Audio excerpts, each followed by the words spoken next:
The night was still, and silence cloaked the monastery like a sacred veil. Only the faint flicker of candlelight trembled inside a small room where a man knelt alone, his eyes closed, his lips barely moving in prayer. Time had no meaning in that space. The world outside could have vanished, and he would not have noticed. There, in that stillness, he listened, not with his ears, but with his soul.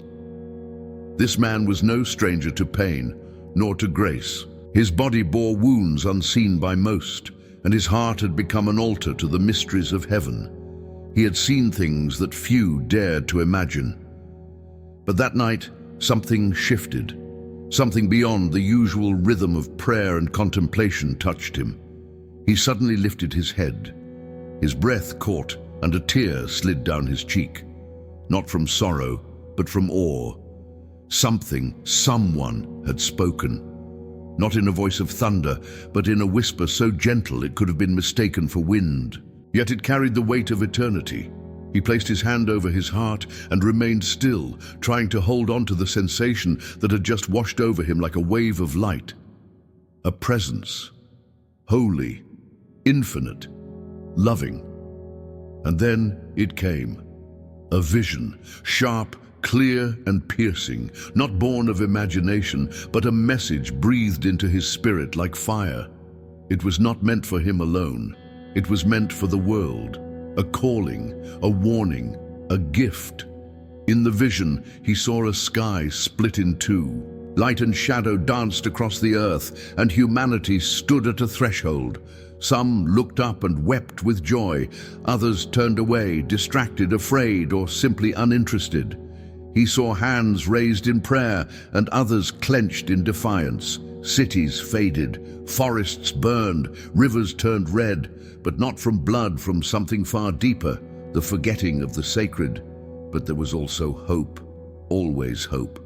Even in the trembling ground and the trembling hearts, he saw the glow of those who would not be shaken, souls that stood like candles in the dark, not consumed, but burning brighter.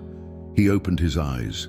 The candle before him had gone out, though no wind had passed through.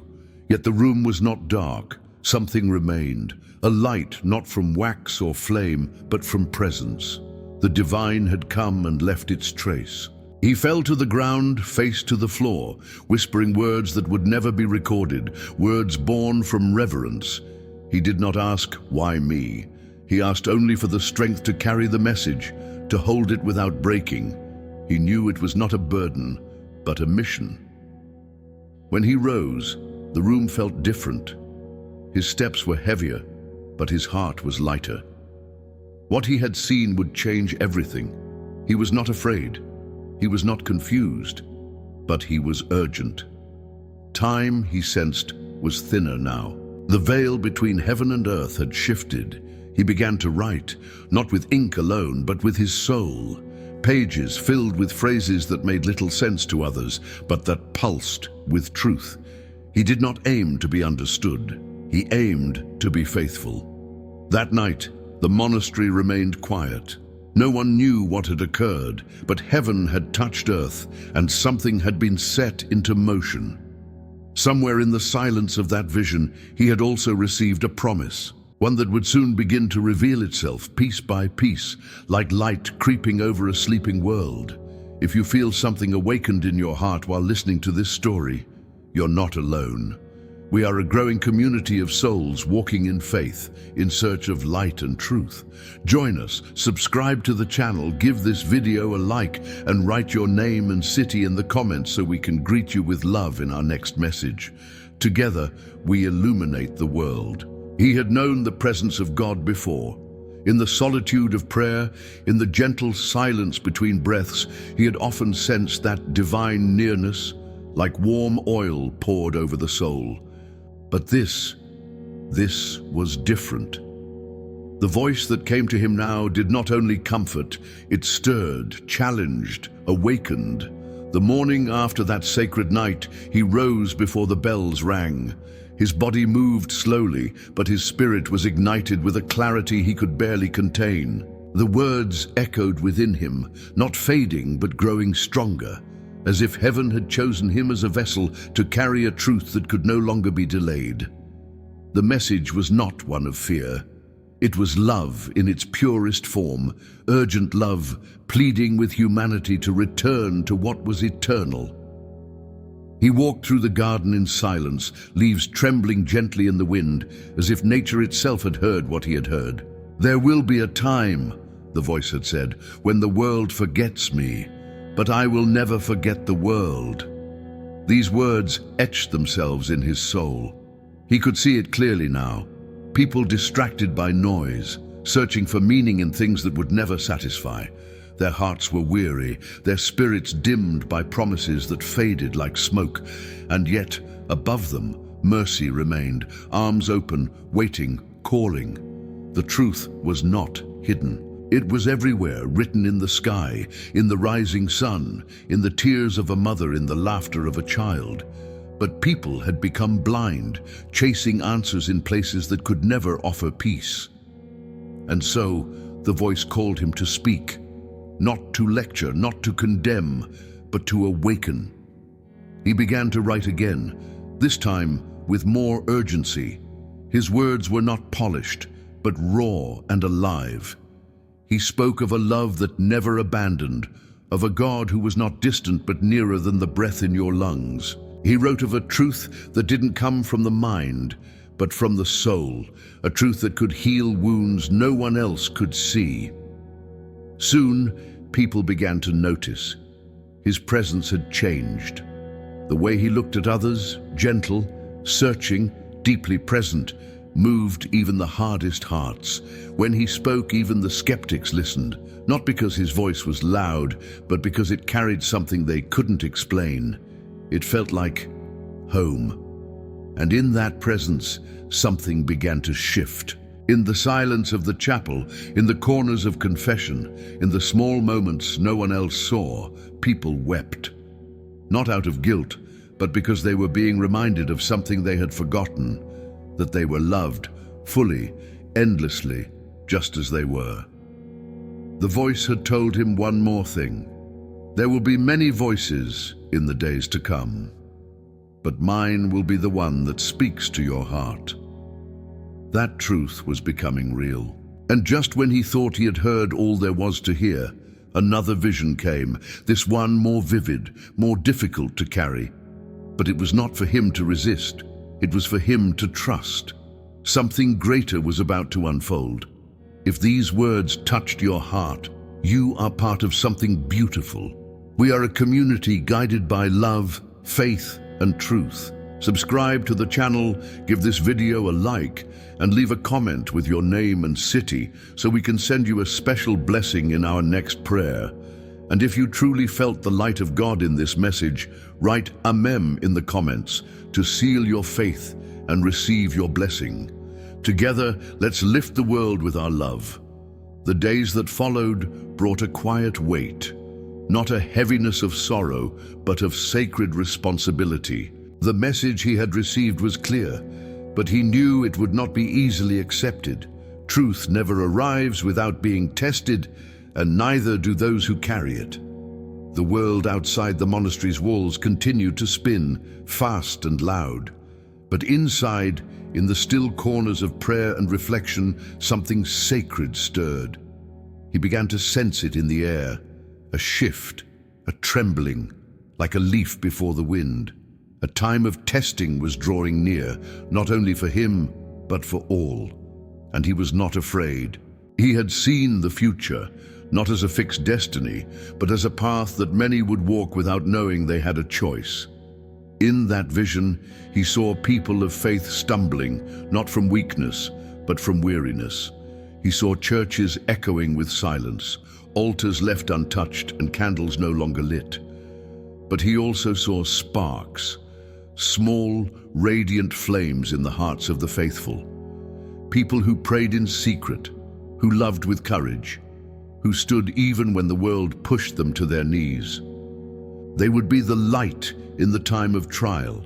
He knew what was coming would not be a storm of fire or thunder, but something more subtle and perhaps more dangerous, a storm of doubt, a slow erosion of trust, a whispering voice telling people they were alone, abandoned, forgotten, and that voice he knew was not from God. So he prayed, and in his prayer he begged, not for himself, but for those who would face the test. "Strengthen their hearts," he whispered, "and remind them that you are near, even when you seem silent." He spoke to the people with tenderness, never with fear. He told them that the test of faith is not how loudly we declare it when all is well, but how tightly we hold on to it when all seems lost. "Faith," he said, "is not a shield from pain. It's the light that carries us through it." Some listened, some mocked, but he did not change his message. He loved them all the same. In one of his moments of silence, a new word rose in his heart: perseverance, not the kind born of stubbornness, but of deep, quiet trust. The kind that says, "Even if I do not understand, I will not let go." He met with mothers who had lost their children, men who had lost their way, elders who feared the future, and youths who felt nothing at all. To each he offered the same seed: faith endures. And slowly he saw their eyes soften, their shoulders lift, their hope rekindle. Not because he had all the answers, but because he reminded them of the one who did. And just as peace began to blossom in his days, he received another vision, this time of a sign that would appear, sudden and undeniable. A sign the world would not expect, but would anyone recognize it when it came? If your heart was moved by this message, we welcome you into our community of faith and light. Click the subscribe button, leave a like on this video, and write a mem in the comments if you believe that God is working in your life. And don't forget to share your name and the city you're from. We would love to pray for you personally in our next blessing. Your presence here is no coincidence. The night sky had always brought him peace. In its vastness, he saw no emptiness, only promise. Each star whispered ancient truths, and the silent moon reminded him that light does not need to speak to be seen. It was during one of these nights, walking slowly through the garden, that he felt it again, that sacred stillness that came before something divine. He stopped. The air was different. He lifted his gaze and stood motionless, as if heaven itself had paused. In the sky there was nothing unusual to the human eye, no thunder, no fire, but within his spirit the heavens were bursting. A message was forming, not in words, but in revelation. He closed his eyes, and what followed was not a dream. It was a vision so vivid that his entire body trembled with reverence. A sign was coming, not a metaphor, not a feeling, but a real, visible event that would appear in the sky. A signal from God. It would not be hidden nor subtle. It would be brilliant. But it would not speak with sound, it would speak through awe, and most would miss it.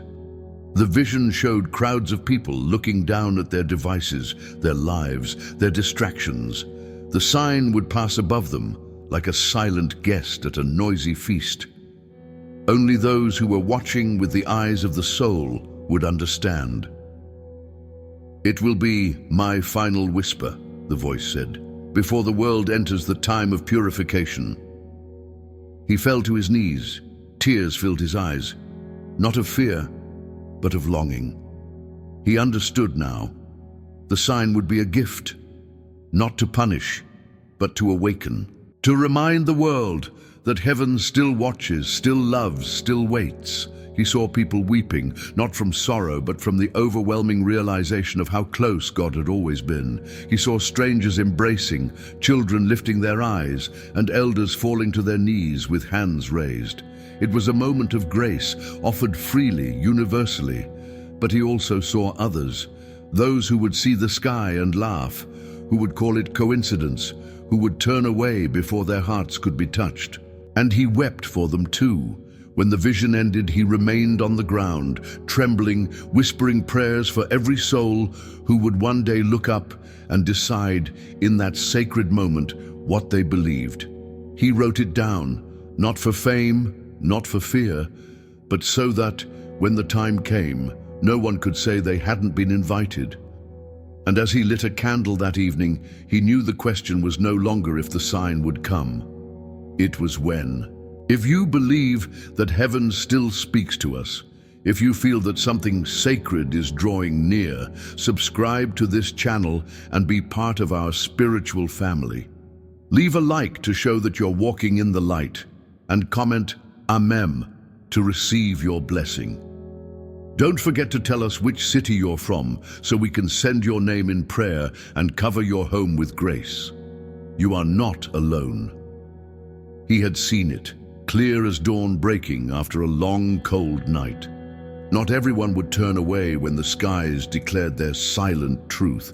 Amidst the doubt, the confusion, and the noise of a world chasing itself in circles, there would be some who remembered. Some who would fall to their knees and whisper, "I believe," even if no one else around them did. This small group, barely noticeable to the eyes of the world, burned with something the world had forgotten: unwavering faith.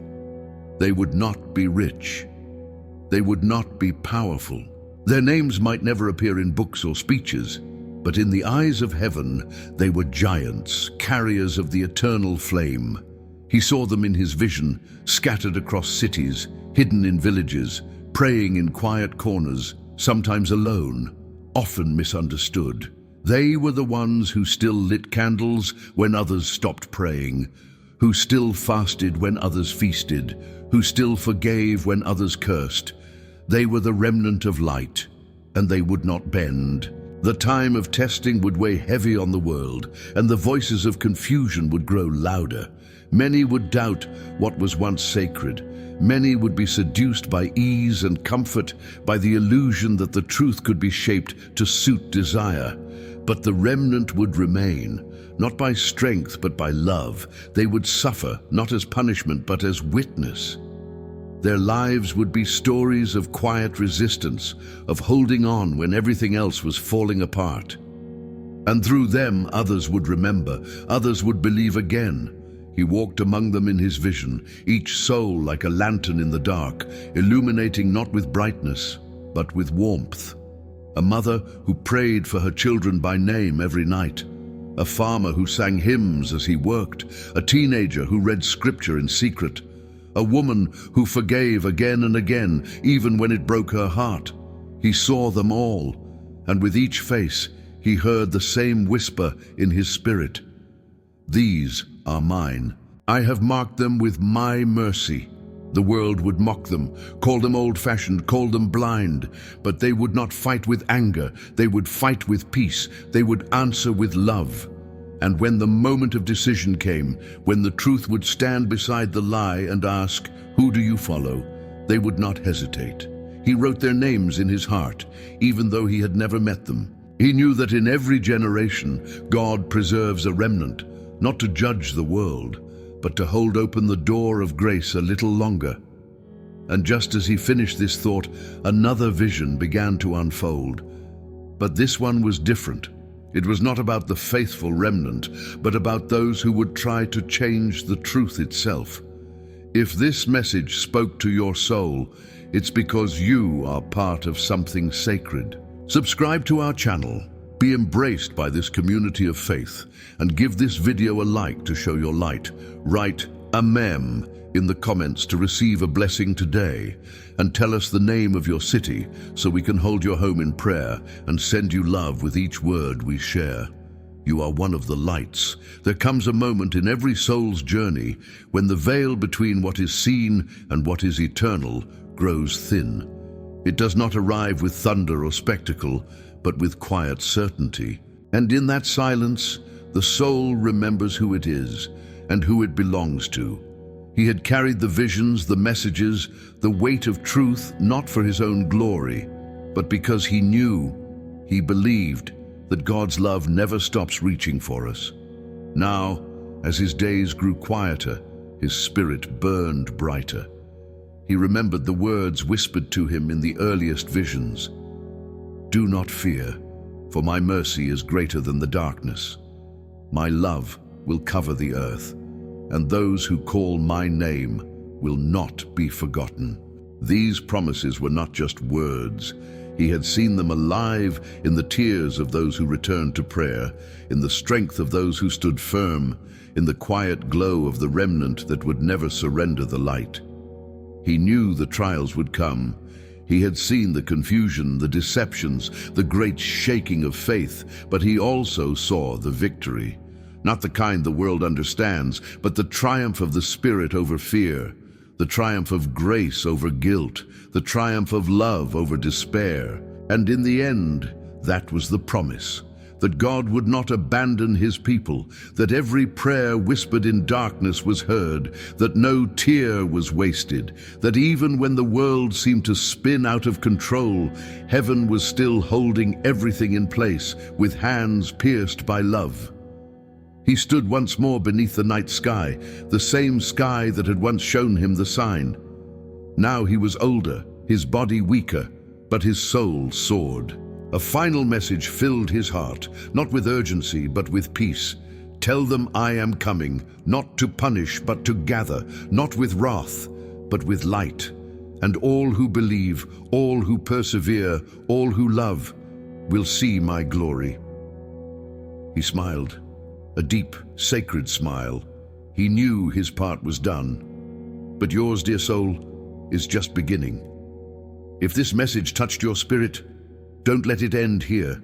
Subscribe to our channel and become part of this beautiful community that walks in truth and love. Leave a like on this video to show that your light is shining. Comment Amen below to receive a special blessing, and write the name of your city so we can include you in our prayers. You are loved, seen, and never alone. And now, if you're ready for the next revelation, click the video that's appearing on your screen right now. It holds a message that could open your heart even deeper and illuminate your path in ways you never imagined. Thank you for walking with us. Amen.